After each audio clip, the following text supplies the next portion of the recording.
এইটাই মনে হয় সেই মৃত্যু। হাতে 1 মিনিট সময় থাকলেই ঘটনাটি শুনে যাবেন। যেদিন মৃত্যু হবে সেদিনও হয়তো আমি দুনিয়ার কাজেই গা ডুবিয়ে থাকবো। হয়তো দোকানের ক্যাশ গুনছি, হয়তো ফেসবুকের লাইক কমেন্ট ডুবে আছি, হয়তো কোনো পাপের আসরে বসে হাসছি, কিংবা বিছানায় শুয়ে আগামী দিনের পরিকল্পনা করছি। আমি ভাববো এখনো অনেক সময় আছে, এখনো মরার বয়স হয়নি, এখনো তো সুস্থ আছি। অথচ সেই মুহূর্তেই অদৃশ্য ছায়ার মতো আমার পেছনে দাঁড়িয়ে থাকবে মালাকুল মউত, মৃত্যুর ফেরেশতা। কোনো শব্দ করবে না, কোনো অনুমতি চাইবে না। হঠাৎ করে বুকের ভিতর কাঁপুনি ধরিয়ে দেবে, গলা শুকিয়ে যাবে, চোখের দৃষ্টি ঝাপসা হবে, হাত পা ঠান্ডা হয়ে আসবে।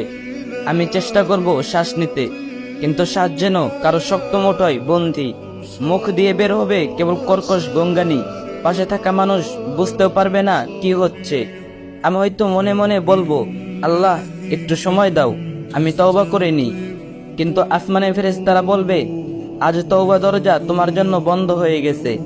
আমার রূহ বুক থেকে মাথার দিকে উঠতে শুরু করবে, হাড় ভাঙ্গার মতো ব্যথা হবে, শিরা উপশিরা ছিঁড়ে যাবে, জিহ্বা আটকে যাবে। তখন আমার চোখ খোলা থাকবে, কিন্তু দৃষ্টি শূন্যে। মৃত্যুর ফেরেশতার ভয়ঙ্কর রূপ দেখতে পাবো। তিনি বলবেন, ওহে গুনাহগার, বের হও আল্লাহর গজবের দিকে। চারপাশে কালো মুখ খোলা ফেরেশতারা থাকবে, হাতে আগুনের চাদর নিয়ে, যাতে মরিয়ে আমাকে নিয়ে যাবে কবরের অন্ধকারে।